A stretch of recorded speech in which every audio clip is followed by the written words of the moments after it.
All right. Welcome to the quiet little corner of YouTube called Brother Owl's Garden. I'm Brian, and I honor your presence here today, as well as the presence of the wonderful and beloved one and only Kiara Windrider, who is with us for a second time. It's such a great honor. Thank you so much, Kiara. How are you? Well, thank you, Brian. It's just a wonderful gift to share this time. And the last time was so inspiring and just Mm, felt like such a fluid movement. yeah. And I think that you said something about relating Mm. and then emerging from that, whatever emerges in this moment. And it fits our theme because our theme is the future, but how can you separate the future from this moment, right? So here we are. Exactly. Exactly. Today, dear viewers, we're going to be discussing the future, probably from multiple angles. And I have a feeling that that Spirit is going to channel a lot through Kiara. Uh, and I'm just going to nod and respond and relate and acknowledge the best I can. This is a topic, Kiara, that I consider to be a deep dive. Hmm. I definitely consider it to be a deep dive if we're on the same wavelength as far as what we're thinking right now, because everything we do, Kiara operates the same way with his channel, which I encourage you all to subscribe to, by the way, Kiara Windrider. You'll see the link below. And also the way I do mine. I don't have a script. We just say, okay, spirit flow, and you just do your best to be in flow state, and things just come up, and there's no real script. I may occasionally write a bullet point that I want to make sure I don't forget, or maybe a quote I wanted to include, but as far as a script or a plan, never. Hmm. So this is all Yeah, yeah, unrehearsed and coming at yeah. you live. So Well, um it's like life. I yeah. mean, you last time you spoke about Taoism and the Mm, just the flowingness, the watercourse way, and everything is contained within that. And so it's both and. It's not an either or. yeah. So it's both the flow, finding the balance within the opposites, but also going beyond any um, opposites themselves. Because when you come to the original essence, the Taoists talk about the um, the supreme simplicity or the Yeah. supreme beginning, the supreme origin. I mean, there's different nuances to this, but at that point, there's no opposites. There's not even a creation. Right. There's not even time. There's not Right. even space. There's only chaos, Yeah. but chaos in a good way. When they talk about chaos, in Western models, chaos is nasty. You don't want to Uh-huh. be in chaos. You want to bring everything back to order. But here we are talking about chaos as absolute potentiality. And I think that's a good place to begin with this conversation. It's like, what is the future? Is it something outside of the present? Is it something that's only uh, a place we're going towards? Is it already present Yeah, I in mean, this moment? there's different ideologies. There is Mm, fatalism, which essentially yeah. believes that the script of all that will happen, at least to you in your life, or is already written, and you Mm. have to stay on track with that, because it is your, as the Chinese say, 缘分, destiny, your destined Yeah. outcome, fate. And I lived in Taiwan many years ago, and I had a real problem with that belief. And I used to discuss it with my Taiwanese friends, and I'd say, I don't think that that's accurate. Now, of Mm, course, mm, everything I say that I believe or that I'm absolutely convinced, I will mm, very rarely say I know. I will much more often say I don't know. mm, But mm. it doesn't seem true to me that fate is prescripted and you are there to check the boxes, and I Mm. just don't think so. And I disagree strongly with that belief. But Yeah. what's your take on that for starters? Well, that's a very, very important question because, that determines how we live our lives. Sure. And I think there's no answers. Let's discuss some of these answers.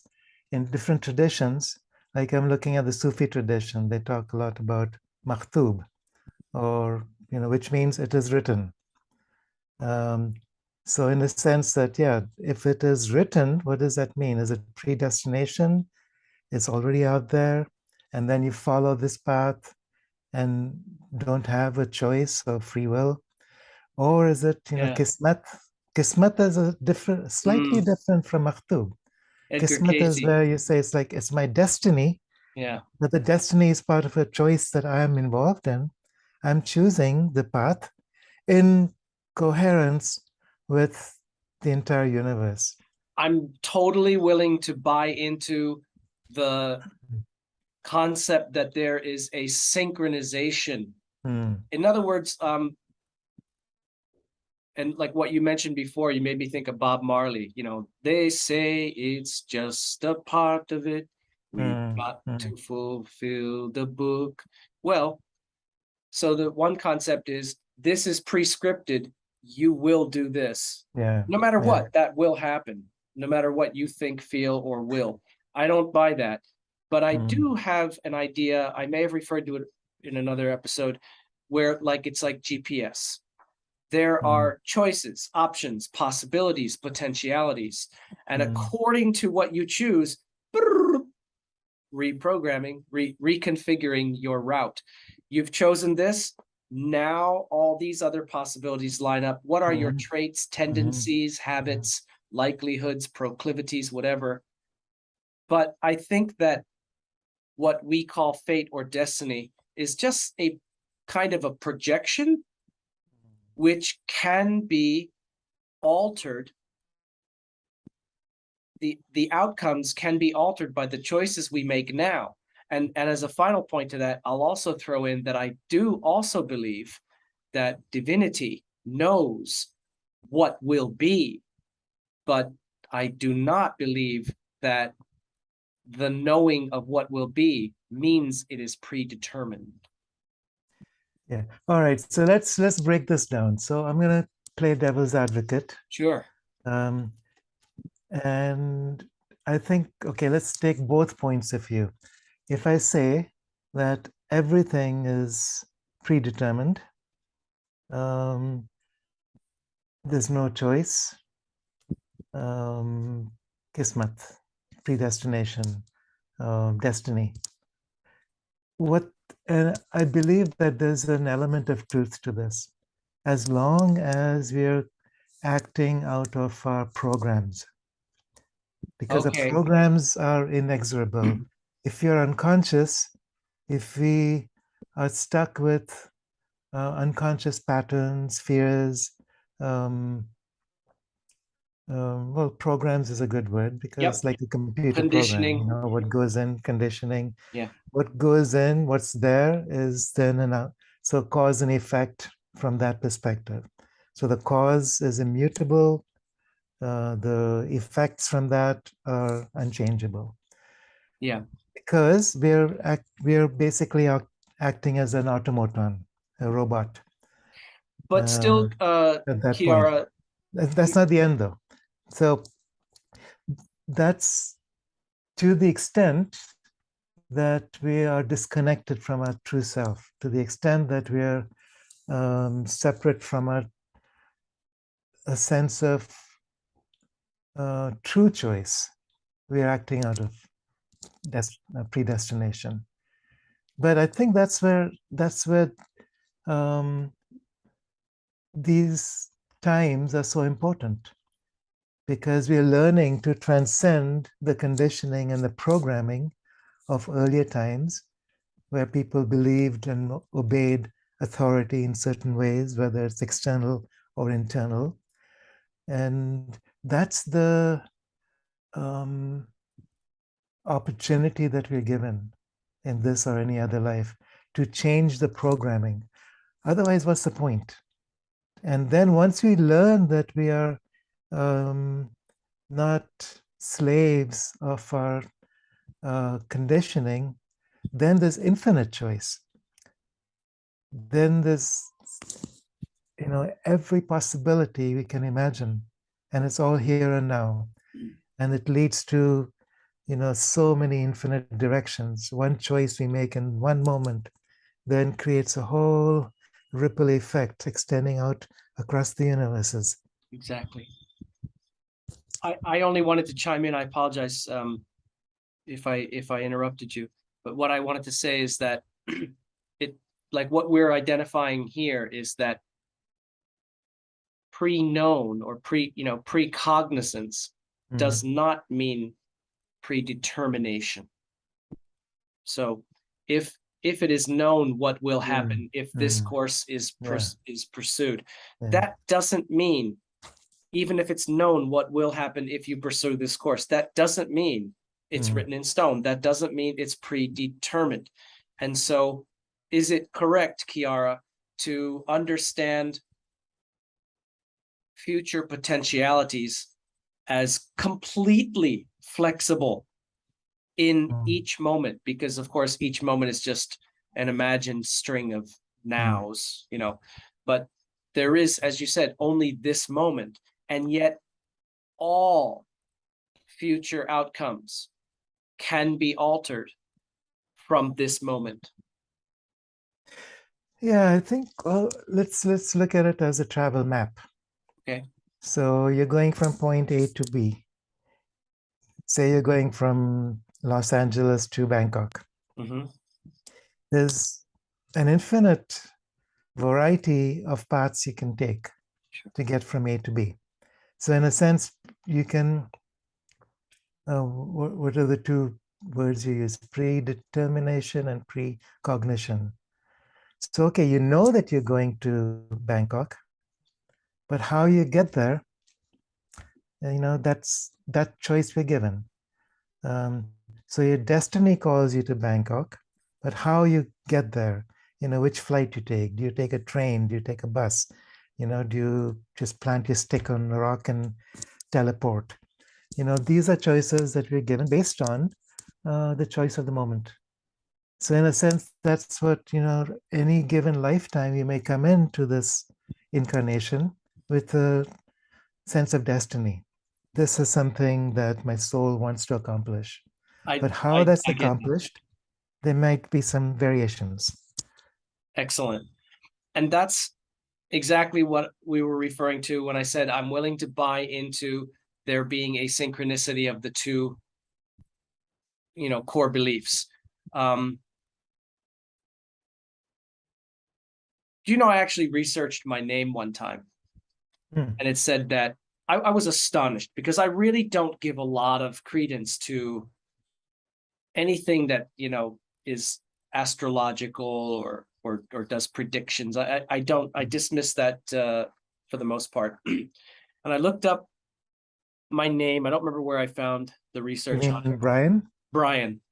And it said people with the name Brian tend to have they have a tendency to be very spiritual and religious, and are often found to pursue roles in life or careers or vocations in life that are connected to religion, spirituality, things like that. And I was really taken aback by that. And on the topic of names, my name has two meanings, and which I have only in later in life did I understand that to be the sacred feminine aspect of my name and the sacred masculine aspect of my name. The sacred, what I call the sacred feminine aspect, is Brian means bright light, bright light. And what I interpret to be the sacred masculine aspect, Brian means noble warrior set on a high place. Now, if there is some semblance of what we're calling destiny, this is just meant to happen, and so it shall. The hows, the exactly wheres and whens are flexible, but this will be.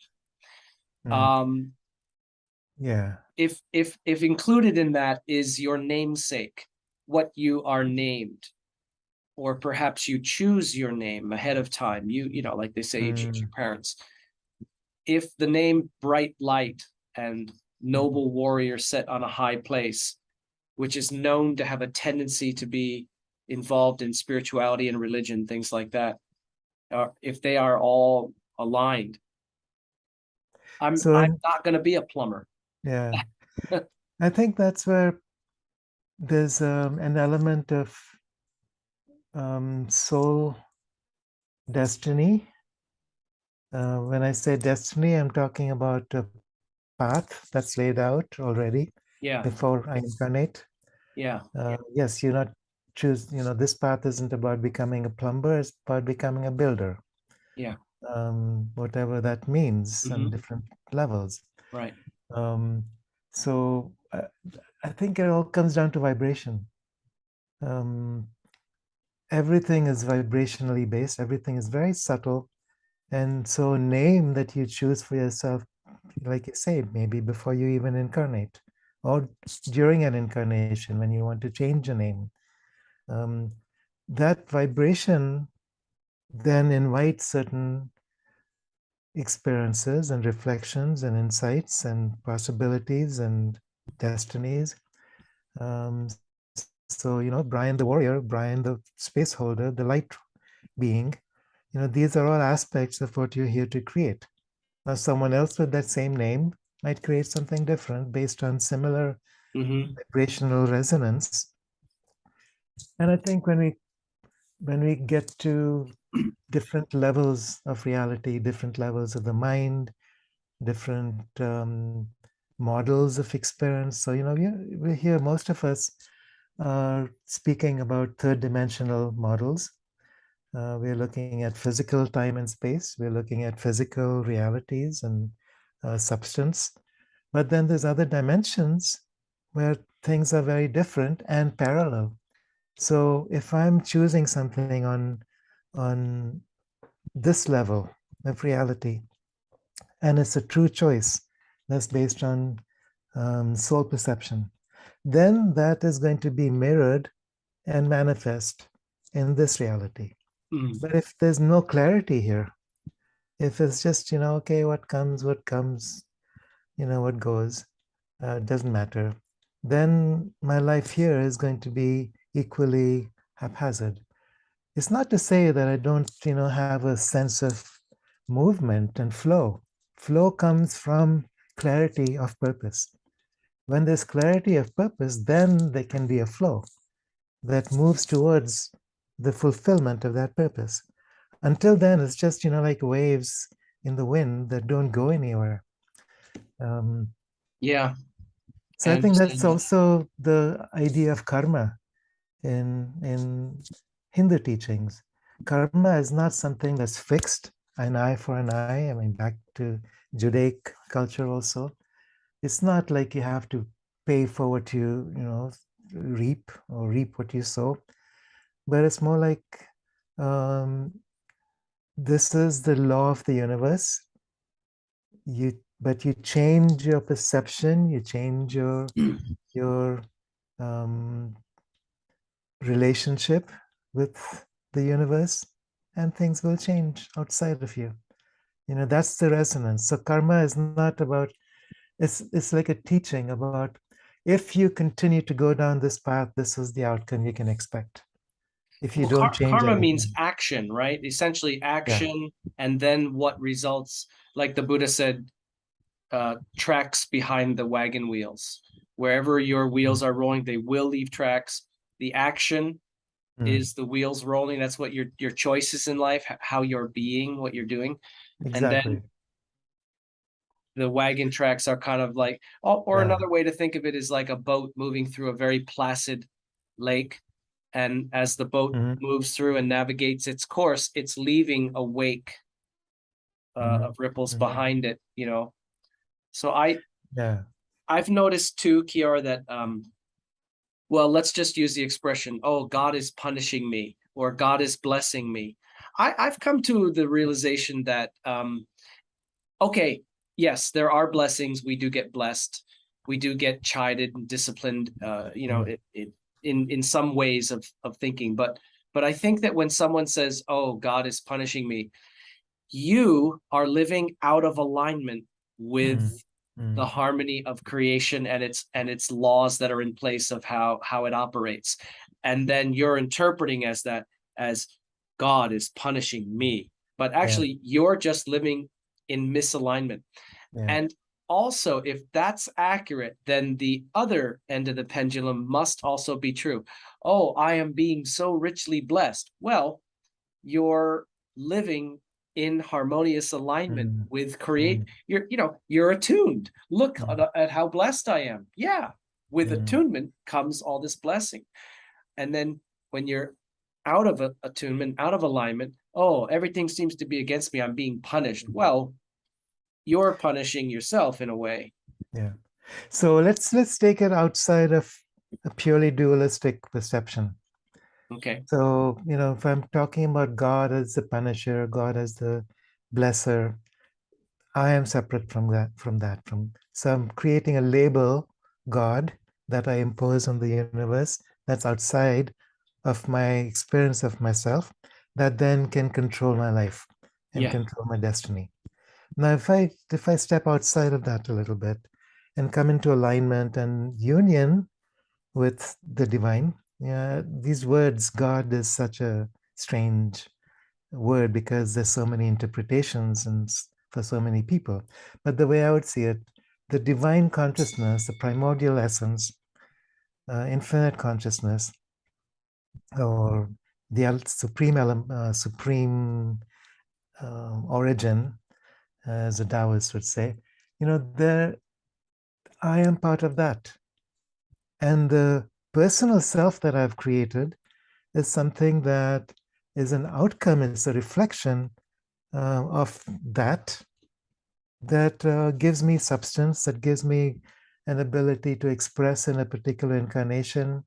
It carries a quality of intelligence and awareness and action, Icha Shakti, uh, Jnana Shakti, Kriya Shakti, as the Hindus refer to. Um, and this then can be either brought into alignment or not. But the sense of self is the key. Like if I'm identified primarily with the separateness of myself as a human and only as that, and separate from the divine self, Mm-hmm. then I'm basically following the path of the universe will. I'm giving the universe power over me to decide my fate. Yeah. I'm going to be blessed or punished depending on what I do, what I think. But if I step back a little bit, okay, if all of this is a script and I'm the script writer, what determines, what kind of uh, mm, drama I'm creating? I'm choosing all of that. I'm choosing the actors. I'm choosing the circumstances. I'm choosing the events, act one, two, three. And so where does it all lead me? I have choice. But then I write the script and then I step into the play. I give myself roles. So I'm the hero, I'm the villain, I'm all these different things that happen within the play. And some of them appear to be bad, some of them appear to be good. But if I can become the witness, then I'm stepping back, and then it's no longer something that I have to oppose. It's not something I have to resist. Then I find my flow, my movement in the midst of all this that's aligned with the infinite. And I think that's really what the Tao is about. It's not it's not like wherever I go, okay, that's what it is.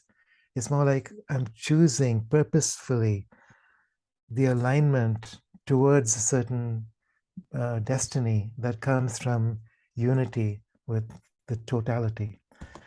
And there's I mean, when I feel into that, um, it cannot be anything but beautiful because that's the nature of divinity. It cannot be anything but highly fulfilling because that's the nature of the soul. It cannot be anything but bright because it's beyond the opposites of dark and light. So I think as we begin to step out of this conditioning of who we are as separate, limited, sinful horrible, conditioned creatures, then we start looking at, my God, I have such enormous potential and power. I can create so much that I can't even imagine. And then the future becomes magnificent. I mean, the future is an outcome of my current choices. It's like, because my choices come from a deep place of soul, it's not just coming from the personal self, it's coming from the unity with the everything that I am. Then it's like there's no end, there's no limits to what is possible. And I think that's what is happening today in terms of our evolution. Humanity is stepping into a phase of creativity and conscious evolution that hasn't been here before so much. And as we recognize that, then our choices come from soul rather than from the mind, or rather than from the program Yeah. of emotional conditioning. The meddling intellect. Yeah. Yeah. Mm. Kiara, just a fun little question. Do you think, okay, you said that humanity is entering a phase in its becomingness and returning to its true intended form. You said that it's not done that before. Do you think it's possible that it hasn't done it in a long time, but it has done it before? In other words, spiral, not just cyclical, but spiral, as far as the human being species is concerned, because I'm convinced, as we've mentioned, that there were other great, very spiritually ascended civilizations before this one that we're in now. And I'm just wondering if, perhaps that, every 12,000 years destructive cycle or whatever knocks us back. But do you think that it's the first time, or do you think it's the first time in this kalpa or this era of some measure? Yeah, good question. And again, I would say it's both and. Both and, yes. So it's like, yes, we have the spiral. It's always a continually ascending movement, and yet there's a repetition. And these cycles, whether you call them, kalpas or yugas or ages, they can be measured, and there's very detailed measurements. Like in the Hindu system, they talk about the yugas, the 4 ages. In the Greek tradition, they talk about it in, as the ages of gold, silver, bronze, and iron. Right. In the Hindu tradition, it's the Treta Yuga, the Satya Yuga, Treta Yuga, Dwapara Yuga, and Kali Yuga. But they follow each other. And as they follow each other, inexorably, we move into expanded states of light and then contracted states of darkness. Just like day follows night, night follows day. It's not necessarily one is better or worse than the other. It's simply what the Hindu mathematicians concluded was that this had to do with the movement of our sun around her sister sun, like a twin sun, as they together make their way around the center of our galaxy. Yeah. And there are phases to this. So when our sun is closer to the center, that's an age of light. When that's the what again, please? An age of light. Okay. So when our sun is a bit further from the center of the galaxy, that's an age of darkness. So it's not about morality. It's simply, okay, there's gifts in this journey away from the center, and gifts on the journey returning to the center. There's an out breath and then there's an in breath.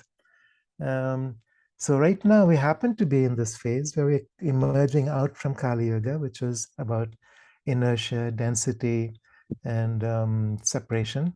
And we're moving out into Dwapara Yuga, which is an age of energy, eventually towards Treta Yuga, which is an age of illumination, and then finally into the age of light, where there's no separation anymore. It's like the human self and the divine self, the separate and the union, there's no opposites left. Everything that's inside is also outside. Would And you so call it's a it process. Advaita? Advaita? Yeah. So Advaita is the unity, well, it's the recognition that there's not two. Advaita means not two. In the Kali Yuga, we have divided everything up into infinite multiplicities and then separated ourselves in the midst of that. So it's like I'm outside of that, I'm separate from that, and there's judgments involved. This is better than that, or that's better than this. And the contrast is what then allows us to grow. It's not a bad thing. That contrast is necessary. We learn through opposites.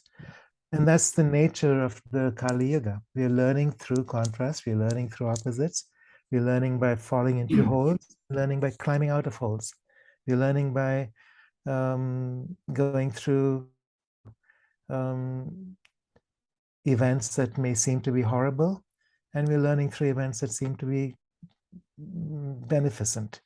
I would So say absolutely, because every experience, if you're a good student, every experience is a gift bearer of lessons. I mean, yeah. I always love to refer to Mary Oliver, the poet Mary Oliver, who said Right. years ago, someone I loved very deeply gave me a box of darkness. It took me years to realize that this too was a gift. I lost somebody. That's not correct for me to say I lost somebody. Excuse me. I redact that. Somebody who I loved beyond expression passed on to the next. And after a certain amount of processing, which I had to allow myself to do, I had to be gentle about that. There was grief, there was agony, there was suffering because of how I needed to process my way through what happened. But I realized that having been chosen to be loved by this person was an inexplicable, ineffable gift. And that this person blessed me with their very life and blessed me with their death. Full spectrum. Yeah. And I can't package that and give that to anybody. You must experience things. You must have direct personal experience. And that's why we're subjective. That's why we're individuated, so that we can have at least the perception and concept of having a direct personal experience. And no two people can share an experience. We can share an event, but we cannot share an experience. That is yours. That belongs to you.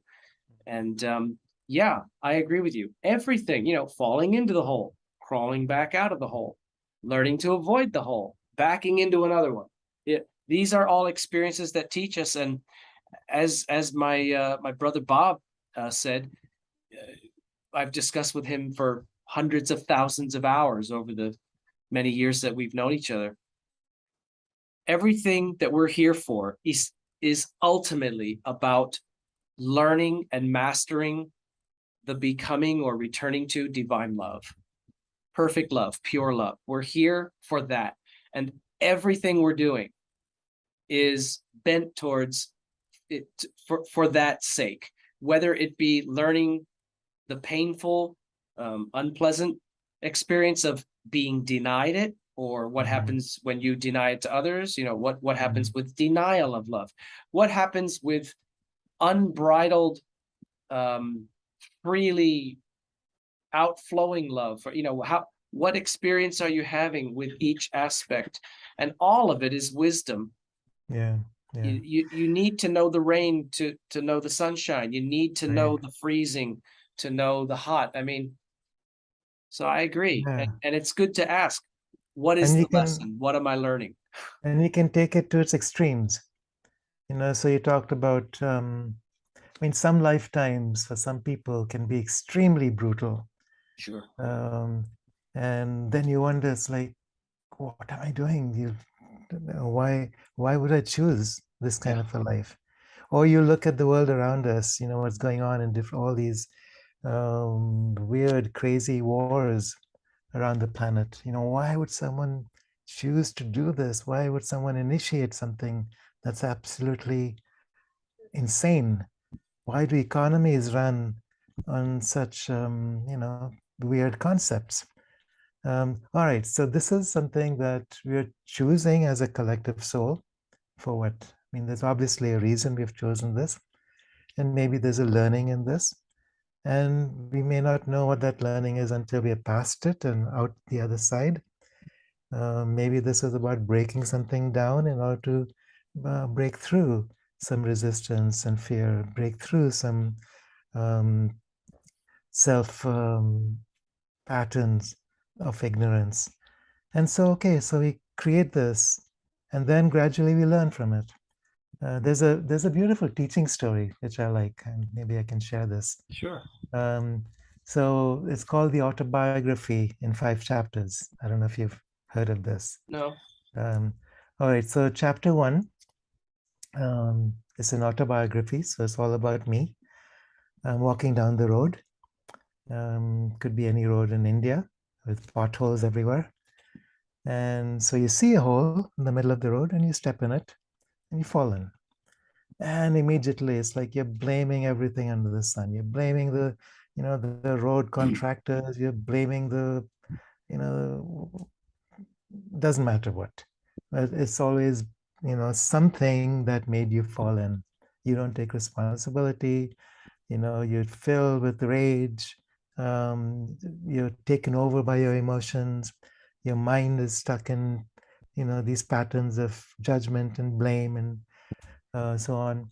All right, and it takes you, you dig yourself deeper and deeper down the hole, and it takes you forever to eventually even begin to think about coming out. All right, so that's chapter 1. Chapter 2, you're walking on the same road, there's the same hole, and again, you don't see it, you fall in. But this time it's, rather than blaming everyone else around you, you start blaming, it's still blame, but you point it towards yourself. It's like, I'm such an ignorant oaf. I'm just so clumsy. I'm so stupid. Why didn't I see that? I've done this a million times. Why do I keep repeating these patterns? Why do I never learn? So it's like it becomes shame, it becomes guilt, Right. it becomes lack of trust in myself, and so on. It's still, it's not blaming anyone else or outside of you anymore, but it's still bad enough. You're taking out the whip and flagellating yourself with that. And it still takes you a long time to climb out. So the third chapter, you're walking on the same road, same hole, and this time you actually see the hole, but it's a habit, and you fall in. You've done this before, you're doing it again, and you're sitting at the bottom of that hole. It's like, okay, I fell in, I take responsibility. And because I have done this before, because I'm taking responsibility, I choose to climb out. It doesn't have to take forever. I'm doing this, I'm choosing. I'm changing the patterns that have kept me in either blame or shame. Chapter 4, walking on the same road, I see the hole and I walk around it.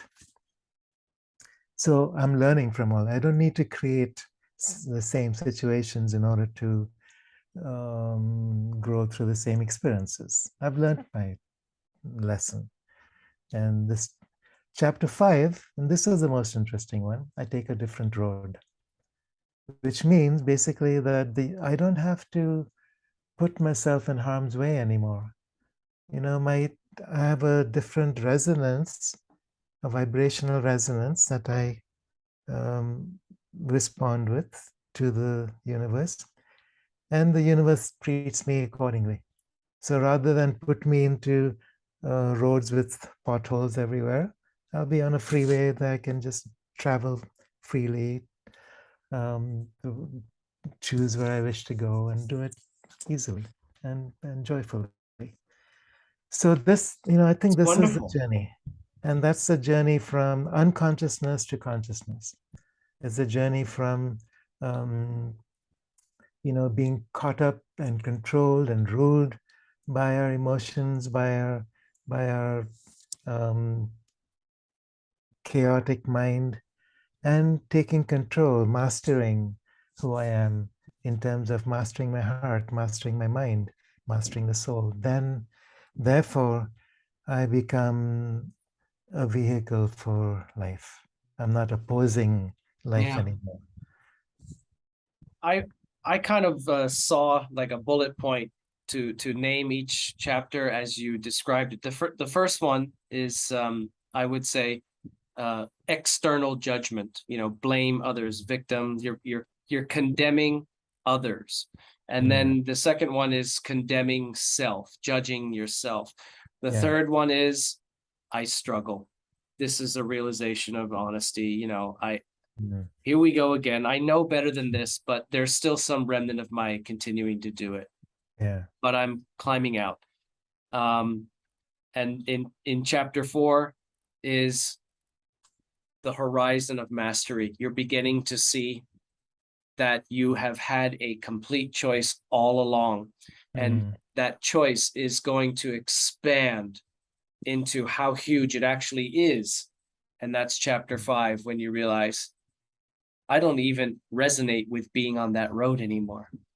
right. My I've path is I've different. chosen a different um I don't want to say what's the word I want a different level of Mm, functioning mm, for lack of better words. yeah. Now I don't even do that road anymore.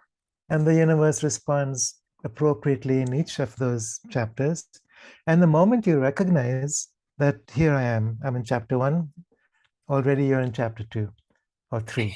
The moment you recognize I'm in chapter 3 with all the struggle, I'm already in a realm of choice. The moment I recognize that, I can choose a different path, the universe gives you a whole different path. And that's when the personal self and the universal self start coming together as one. There's no struggle anymore. It's not. It's like I think it was Saint Augustine or somebody who said, "Let my will become, or let thy will become my will, so that my will can become thy will," or something like that.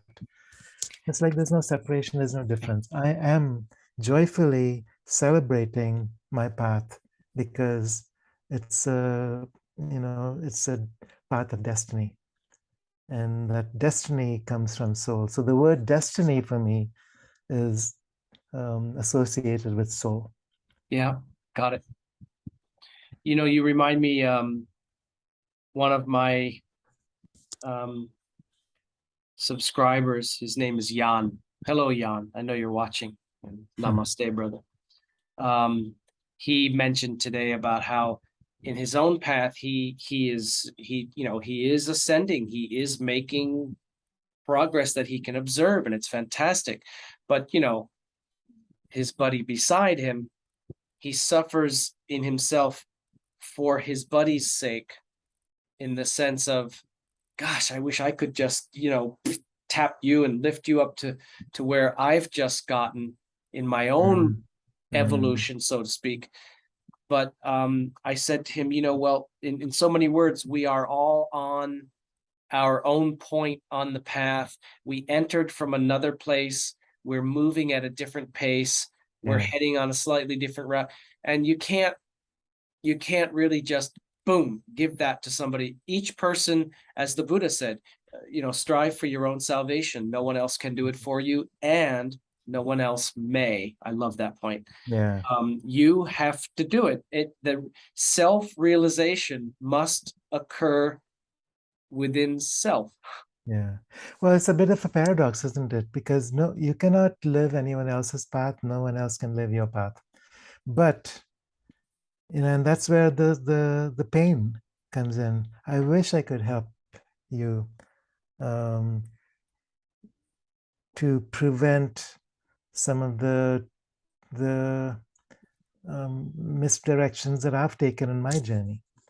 I've learned enough from my past that I wish you the ability to be able to avoid those pitfalls. It's But like a no, father and a son, or a mother yeah, and a daughter. You yeah, wish that they don't have to do anything, make any errors that you made, and yet we each must walk our own path and mm, experience our own chosen events and experiences, etc. mm, And in that sense, we're we're really not behind. We're really not late or off schedule, and we're really not off path. There's no off path if mm, you're aware of what if you see everything in life as path, you realize that there is no off path. mm, You may just tap out for a while, but there's no off path. And um, like ripening fruit, you have two fruit mm, pieces of fruit on a tree. One cannot say to the other, come on, hurry up, you're late, get with it. It mm, ripens. That fruit ripens when that fruit is due to be ripe. mm. And I True. think that that's all okay, but it's also understandable from a human standpoint to yearn for someone else to attain, or I should say to realize uh, the highest possible level, especially if Yeah, you see that you are doing the same. You know. yeah. Well, interesting, the Aramaic uh, original version of the Lord's Prayer. Mm.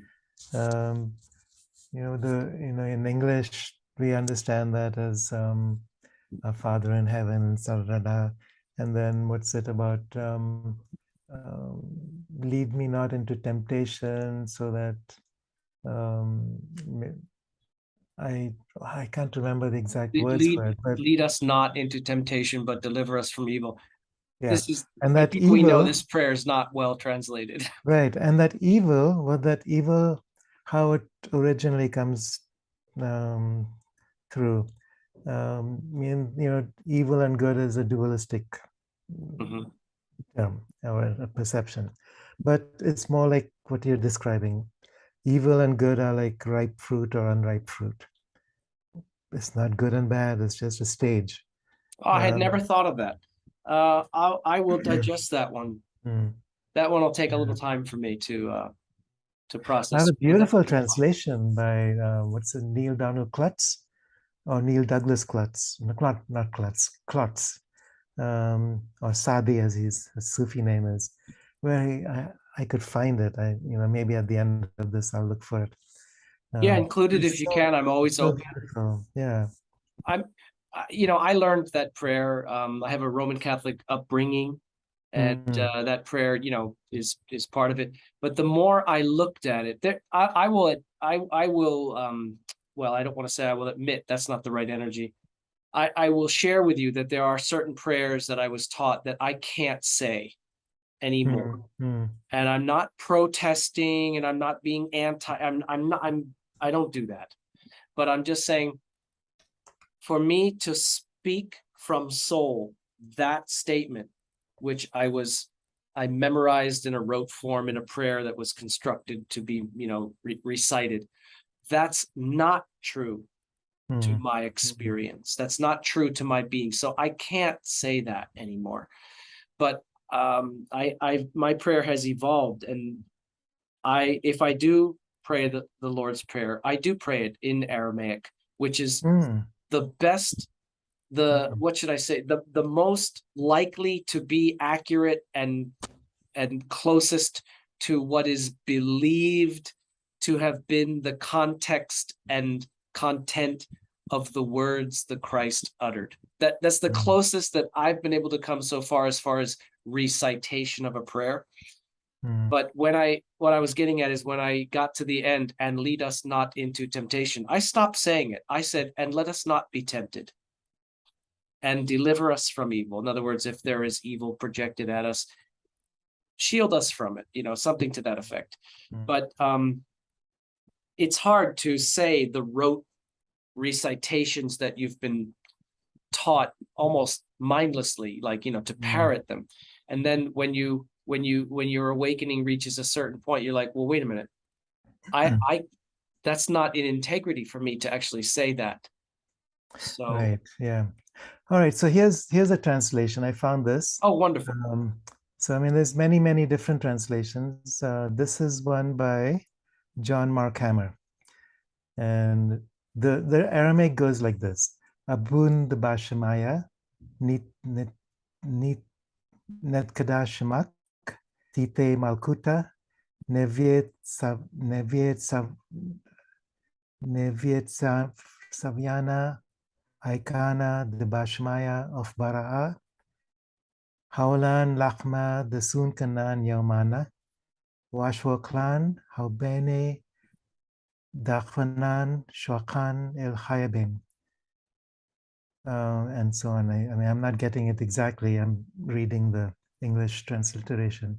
But the translation goes like this: Mother, Father of the cosmos. So it's not our Father in heaven, it's Mother, Father of the cosmos, shimmering light of all. Focus your light within us as we breathe your holy breath. So you become the breath of God. You are the breath of God. In other words, as the wind moves through you, you reflect that through your breath. Enter the sanctuary of our hearts, uniting within us the sacred rays of your power and beauty. Let your heart's desire unite heaven and earth through our sacred union. So now it's coming, what does a sacred union mean? Whether it's Shiva and Shakti or, human divine, masculine, feminine. It's the sacred union of recognition together. of who we are. Yeah. On earth as in heaven. So earth isn't just this physical plane, and heaven being the non-physical plane. It all interpenetrates each other. Heaven on earth is like this physical earth, like chapter 5. When you're in chapter 5, you're living in heaven on earth rather than hell on earth. They're The not. kingdom of God is within you, as the Christ said, and as the There you Egyptian go. teachings said thousands of years before that. It's Right. within you. You activate it. You've already got it. Yeah. Activate it. Right. And then the next line: forgive our secret fears as we freely choose to forgive the secret fears of others. So again, That's very here gentle. we are completely transcending this idea of sin and good and evil, and um, it's more like we all have our secret fears, and these fears are sometimes so secret that we refuse to share them even with ourselves. But as we share our fears with each other, we're also open to the gift that the fears are taking us beyond. So it's like, all right, so I'm afraid of dying. So what's the gift there? I'm afraid of being made a fool of. I'm afraid of not having enough. We all have the same On and fears, on, whatever they on are. and on and on. But once we recognize, yeah, my fears are not different from anyone else. And as I forgive my secret fears, I could even say as I recognize my secret fears, then I can choose to forgive the secret fears of others based on recognition of that. So the outer behavior may be repulsive, but recognizing that that behavior stems from fear. And because I have the same fears, I can then forgive the other because I know that they're responding to the same secret fear. Well, So as they why say, judgment?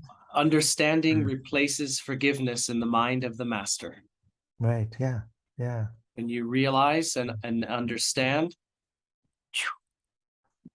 Right. it transcends forgiveness. Any concept of the need for being forgiven in Yeah. the sense of being pardoned or anything like that. Yeah. The need for forgiveness comes from the idea of separation. Why do why bother? I know who I am. I don't need to be forgiven because I know who I am and I'm infinite consciousness. Yeah. The same with the other person. I don't need to forgive them Yeah. because they're infinite consciousness. But to recognize that, until you recognize that, then there's always forgiveness. When you recognize that, there's no forgiveness. Even that concept of forgiveness fades. Yep. Even the thought of there was a need for it. And I mentioned in our first conversation of the way of mastery, which is channeling Yeshua. And there's I think it's book 1, episode 3 on forgiveness. And this is my latest wow moment with forgiveness, because this topic of forgiveness never ends and it's unfolding. The message was essentially I release you. I forgive you actually means I release you from my projections upon you. There we go. And I had never thought of that. I even did 2 episodes here on Brother Owl's Garden about forgiveness, and that had not reached me yet. I tell you, this lotus of understanding when it comes to forgiveness, it's like fractals. It's unbelievable. Yeah. Yeah. And the next line, so let's go to the next line Yep. in this Aramaic prayer. Exactly what you're saying. Let us not enter forgetfulness, tempted by false appearances. For from your astonishing fire comes the eternal song which sanctifies all, renewed eternally in our lives and throughout all creation. We seal these words in our hearts, committed in trust and faith. I mean, so much, so different from the way we normally interpret this prayer. I mean, there's so many nuances and so much wisdom and breadth here. Yeah. Kiara, I don't want to push anybody's buttons, and everyone is free to feel and perceive and interpret things as they wish.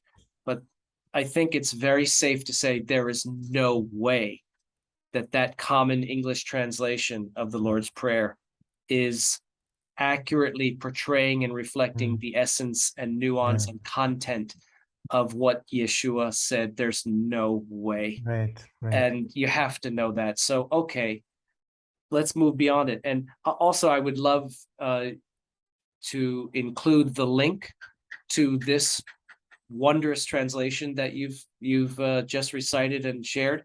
If there's a link to it, I will put it in the description for everybody. That's number 1.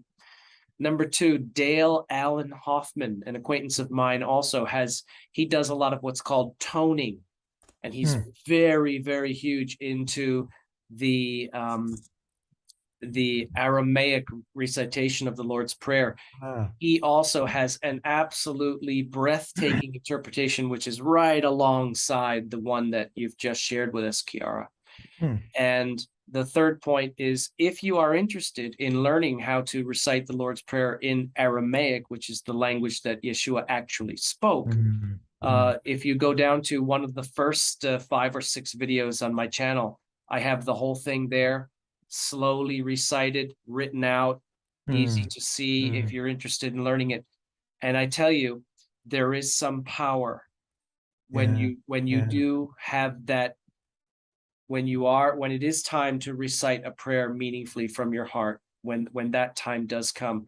I tell you, this is powerful, and it just blows away anything that you'd be able to feel resonating with that English version, which we just know is not an accurate enough representation. No, there's a vibrational quality. It's just like mantras Exactly. That's what I'm every exactly it. tradition. Yeah. You will feel it. Yeah. Okay, so let me just go through the Yeah. whole Aramaic prayer in Aramaic.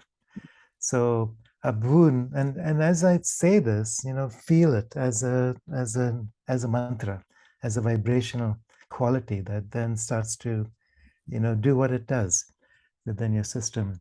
Abun the Bashmaya, net kadash mak, tite malkuta, nevie seviana aikana the Bashmaya afbara'a.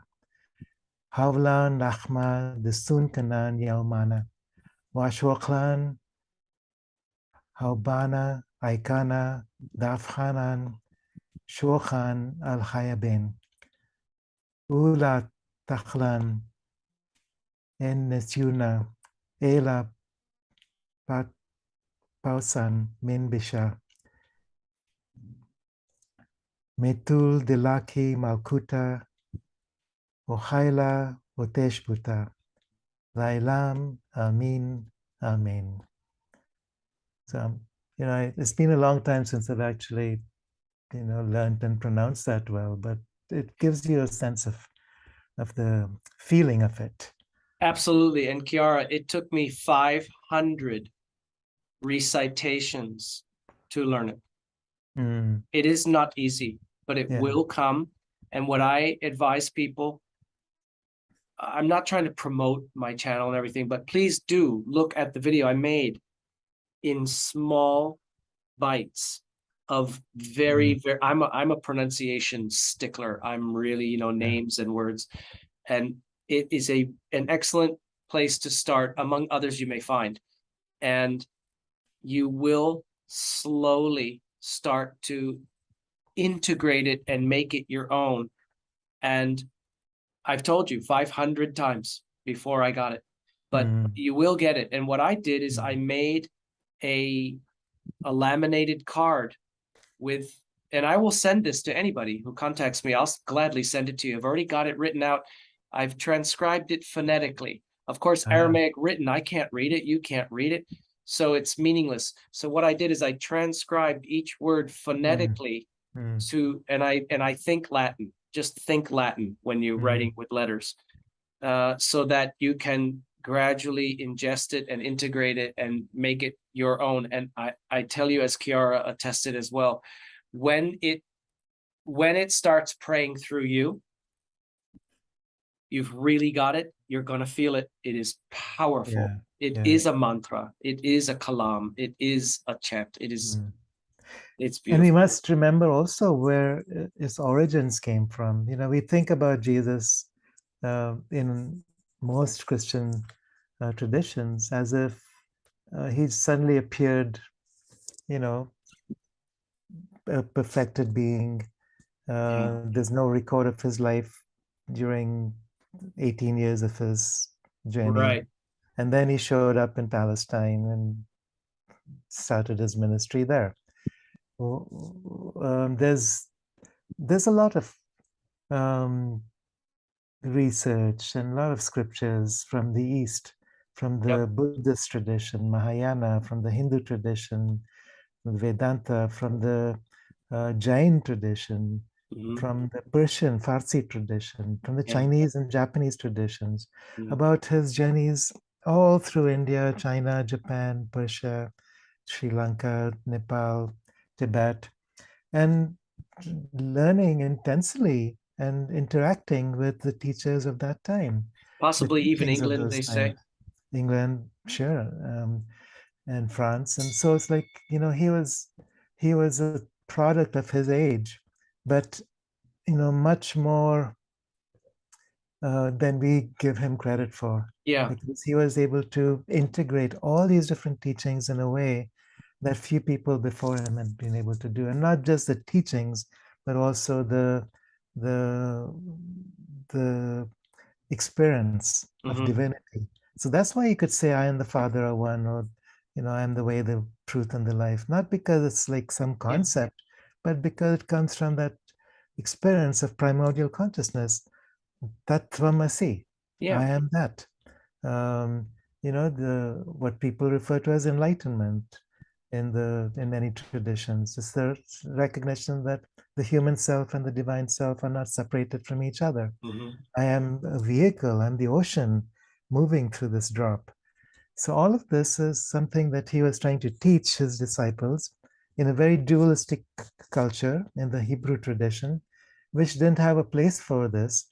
And therefore, he got into trouble with the priests and ended up being, crucified and discredited. So, but that's what we are going back to. It's not Depending just. on the storyteller you're listening to. I mean, I know Mm, there's an awful lot of recommending going on here in this conversation, but I'm going to recommend to my viewers to please go to Kiara's channel on YouTube, and there is a quite a deep dive on examining all of these claims that Jesus the Christ, we know, lived for 33 years. More than half of them are not even mentioned in the Christian canon, in the Bible texts. So, where are those other 18 years? What happened? Of course, mm, I personally, Kiara, I will conclude with, we cannot prove or absolutely know a whole lot of those things, but they are all fascinating, and all of them are possible, and some of them are probable.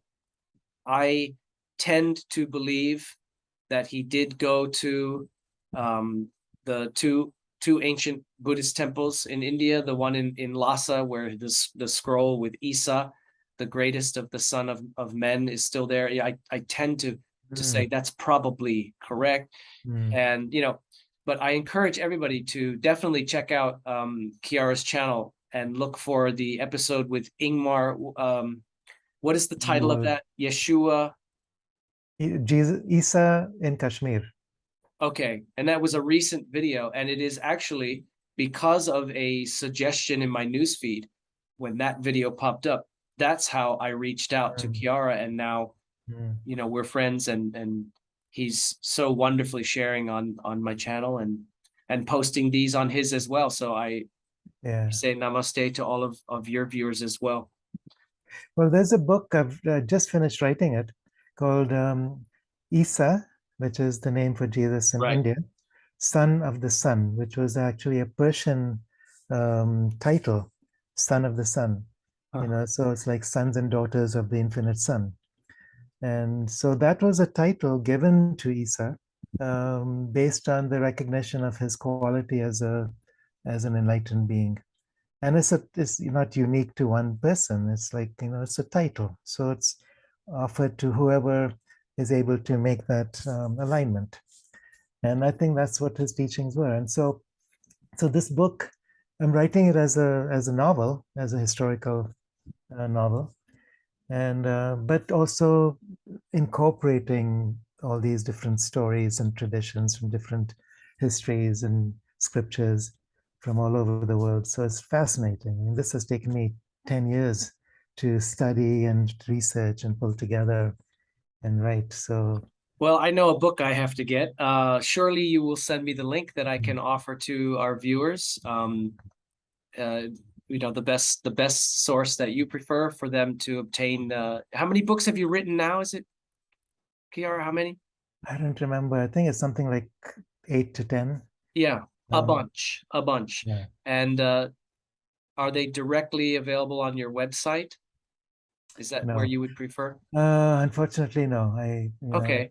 How about Book they're on Depository? Amazon. I know I they're like on Book Amazon. Depository. Yeah. So check that out if it's there. Yeah. My problem is like I love writing, but I don't have the patience to deal with publishing and everything else. So it's like, once it's, then I just want someone else to take it over and do what they want to do with it. Right. And so unfortunately, most of these kind of got stuck along the way. So some of them are self-published. They're on Amazon. If any of you watching this would like to take on the task of publishing, they're all available. I haven't sold publishing rights to anybody. So, okay. but If they're anybody out available there resonates with that, contact and Kiara directly. if someone really wants, I could send you a PDF file also. Okay. By email or something. Okay. Okay. And So especially for you, anyone that would Brian. like to receive that, please contact Kiara Windrider directly from his website. What is that website again, Kiara? KiaraWindrider.net. There you go. .net. Okay. Yeah. Wonderful. Well, I definitely wanted to welcome you back again today and to make sure that people get to know you a little bit better on my end of the two channels, and to know that you are a very worth reading author of, let's just call it a bunch of books, because I have only discovered you personally myself. I haven't read them yet, but you know that I'm going to. And I want to introduce people to your website and to your YouTube channel as well. And I consider you to be, of course, a very knowledgeable and accomplished adept at the spiritual path in general. But also, I increasingly am beginning to consider you a brother, and I just love who you are and what you resonate. And I know that I speak for many watching in saying that to you, Kiara. So I thank you and I honor you, brother. Thank you. Thank you. Well, so let's come back full circle to the question we started off with. So we started off about the future. What is the future? Is there one? Is there multiple? Is it different timelines? Are there different pathways? Is it just a concept, or is it real in itself? Is it different on different dimensional planes? And I think we get too uh, caught up in an idea of the future. And I think if we can become present, fully present, which means last time we talked about being fully embodied. Right. If we are embodied, that creates a sense of presence, which is, the union with divine presence.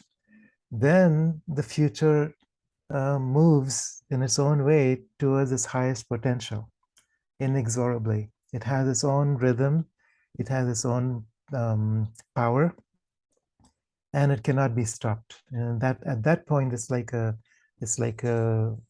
ocean, a tide that's coming up, and inevitably is going to come to shore and um, run through the sands and do what it needs to do. I mean, it's not your um, task anymore. It's not your future. It's not your destiny. At that point, it just becomes destiny, because the separation between what's you and not you, what's Right. inside, what's outside, what's heaven, what's earth, what's God, what's human, what's matter, what's spirit, all that just vanishes. You Yeah. just become the ocean. You are a carrier of this Yeah.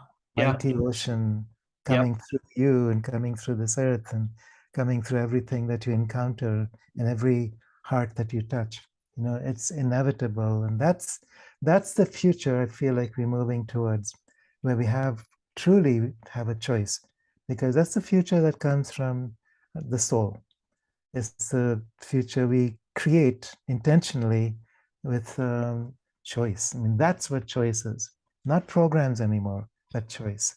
Well, Kiara, they say that an infant baby, in its early stages, is that it is that it, as the new soul arrives into this manifest world, it's coming from a completely serene and connected, well, not even beyond connected. It doesn't see itself as a self, and all others are other, and that is it. It's like that example I told you when I had that soul vision of being in the void, but I was the void. There was no boundary between me and void. There was just void. It wasn't like there was some part of me behind my perception that existed outside of it or anything like that. And a newborn baby is born into that state of being, or is in that state of being when born, and until, as you said, the conditioning, the programming hits. Yeah. And boy, is that huge. And let me tell you, I mean, as you already know, but wow, does that shape you and impact you like programs running in the tray of your computer that you have forgotten about forever, but they're all running. And religious programming and societal programming, and all of it is just so hugely impacting our being, and it starts to shut this part down, throw that part away over there, don't you dare open up that over there. Oh, you're a man, don't be intuitive, that's for women. All these messaging, and like I said before in the previous conversation, there is an actively engaged war for our consciousness and our energy. But aside from all that dramatic stuff, a lot of it is very well intended, very well, and good intentions behind all of it. But wham! Yeah. And so we reach a point in our awakening process, which is ever unfolding, that we realize all that is not me, all that is not mine, and all that doesn't serve my awakening, I release. meaning I release myself from as well, equally. Very That's good. why I became an FTT practitioner. That's what I do with that. I help people go directly to those things, identify them, untangle them, and release them and reprogram in many cases with the space where they used to be, so to speak, or the energy they used to consume. Yeah. And Yeah. it is transfigurative, it's transformative. And so yeah, everything that you say resonates. And the gift of these times is that we all have access to so much that we didn't before. Right. You know, whether it's spiritual traditions, psychological traditions, all the self-help techniques, everything that's available to people. Even one generation ago or two generations ago, we didn't have access to this. People are still running their programs. Now we have the ability to remove or release programs and then choose something different. And Yeah. the more people that can do this, the easier it becomes for everybody else. And that's I think the difference between this age, that we are really waking up so quickly now. We are supporting each other in ways that we don't even acknowledge or recognize Yeah. that we are. And we Because are it's all resonating and impacting those, like I mentioned about Jan before. mm, Just the fact that he is walking his path and he is on his ascension, just that, being mm, around his buddy who he's concerned about, etc., yeah, he's yeah, helping him. He's yeah, helping him. Believe me, you're resonating that frequency out. Or as the Marianne Williamson quote, you know, I don't like to say you give permission, but that's the line. You give permission for others to awaken as well. So, mm, you know, Ramana Maharshi, there's no greater use of your life than your own self awakening and mm, returning to self, capital S always, by the way. Or Ram Dass, best thing I can do for you is work on me. Best thing you can do for me is work on you. yeah, That's yeah, it. We can't do it for the other person. We can't do yeah. it to the other person, but you tend your own garden. As I said to Jan, even the Bodhisattva tends their own garden first. Mhm. Yeah, and you know, for a long time, I felt like I was carrying this enormous weight on my shoulders, and it was this burden of feeling like I had to save the world. You know, I mean, it's such a pretentious thing to even say. Uh, You meant but the well, it's where you were idea, at. what's that? I said you meant well, and it's where you were at. And I'm wondering Yeah, if you're gonna yeah. credit Rumi or if I'm gonna credit Rumi with this quote. Go ahead. When I was young, I was clever, and I tried to change the world. Now I'm older and wiser, and I change myself. Mm, I'm paraphrasing, but when I was younger, I was idealistic, outwardly projecting. I will help the whole world. I will yeah, change this world. I'm an activist. And then right. as he became more seasoned and awakened and mature in his spiritual walk, oh, I tend my own garden. Yeah, And that yeah. is the gift to the world. That is my And that share. is because you're not separate from the world. I mean, that's an acknowledgement that goes very deep, and recognizing that I'm not separate. Yeah, For what I do for myself, I'm equally doing for people around me. You know, that's the idea of the right. family constellation, and then the planetary constellation and the cosmic constellation.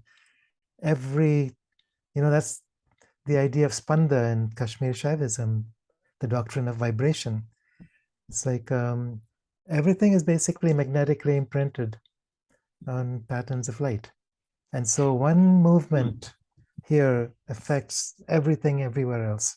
Well, that's a future conversation for us, Kiara, because I don't know too much about that, and I certainly would like to know more and share it with our viewers. That's another topic for the future. Yeah, sounds good. And speaking of future, I want to share brother Bob, dear friend of mine for nearly 30 years.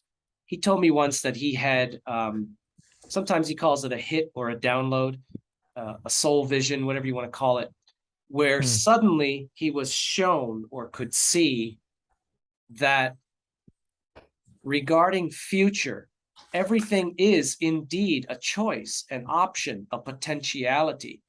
And when he had this vision, all of these options appeared in the form of like green jello triangles. They were kind of squishy, jello-y green triangles. And he could see in his mind's eye, oh, I just, choose this one or choose this. And it would open up an entire path of, you've chosen this, here is where that will lead. So that's one understanding of future. And the other thing I would like to offer before we close, this one is way out there. If anybody out there is an Art Bell fan, search Art Bell on YouTube. He's all over the place. There was one episode that I was listening to half asleep, which is how I listen to Art Bell. And there was a guy on there. The topic was time travel, which was a frequent topic for Art Bell. And this particular, I think he was a physicist, he said, there isn't a future. Future is just potential. Could be. It's not and is. So that even in the quantum physics experiments where they have been able to actually do some verifiable level of technically time travel, he said humans have, okay, with the technology that they developed, people have been already going back to the past for decades, possibly who knows how long before that. But he's verifying it. It's unbelievable, the testimony that he gave. But he said, we can't go to the future though. And part of the understanding of that is the most they've been able to do is, I'm just going to put it into layman's terms, jump a millisecond ahead of the now, just like like that. They can't go into the year 3019, something like that. It isn't there. Now, I know that's going to rattle cages, and I don't claim to understand it, but I'm sharing it because in our discussion, which has often included the future today, that's mind-boggling. That there isn't a future to travel to if time travel is possible or will someday be possible. But the past can be visited or revisited. And I don't understand how, if there is only now, or as I call it, the is, because even now is a timestamp word. If there is the now, the is, and the past and the future are all part of that, those are just memories and thinking about future, wondering about future. I don't know how that can all fit together. But coupling that with my friend Bob's vision of future being essentially chosen potentialities, and this physicist claiming that, well, we've gone into the past countless times. We even have pictures of us there. Unbelievable stuff. But we can't go into the future. It isn't there. Or he was speculating that it actually isn't there, which is the reason. That's what I wanted to share. Interesting. Well, that could certainly be another topic of conversation. It's a super deep dive, but certainly mind-blowing stuff to contemplate. Well, Kiara, let's leave it there for today. And I hope to have more and more wonderful conversations with you. I love that you share these on your channel as well. And I just look forward to whatever spirit offers that flows and vibes. And you're always welcome here at Brother Owl's Garden. And it's a great honor to have you here. And I respect you very much, brother. Thank you, Brian. And I would also invite listeners and watchers, because I think for these kinds of conversations, it always helps to have specific queries.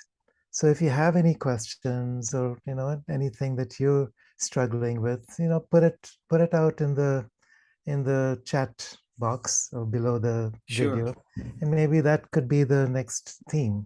So it's like, I don't like coming in with with a planned idea. It's like it's like responding to what's there in the world around. So please, let's make this interactive. Yeah, I do encourage our viewers to comment below whether this is being viewed by you on Kiara's channel or Brother Owl's Garden, either way. And if you you may lead to a wonderful new topic that we'll make an episode about specifically by your request. So thank you. And also mention how this affects you. It's like what's going on with you in response to some of these thoughts and ideas. And, it's like, yeah, we are here in this together. Yeah. As I mentioned, Kiara, right away when I posted our first video together where we talked about embodying your full divinity, got immediately two, there could be more later, very wonderful, very strong affirmation feedback comments from a couple of my viewers on there. And kind of like, well, you did it again. This is a wonderful soul you've brought on here. I'm totally swimming around in this topic lately, and now I'm resonating so much with what you said about this, that, the other. So it's always wonderful. And okay, we'll leave it there for today. But I just remind everybody to be the highest being that you actually are, and to be the divinity that you've arisen from, because you are. And yes, Kiara, humanity is awakening en masse collectively. We are ascending. The old matrix is crumbling, and let it go, I say. And anything that is not you, is not yours, and is not serving your ascension, bye-bye. Let it go. You have only bliss ahead of you. Thank you, Brother Kiara. Thank you, Brian. Thank you all.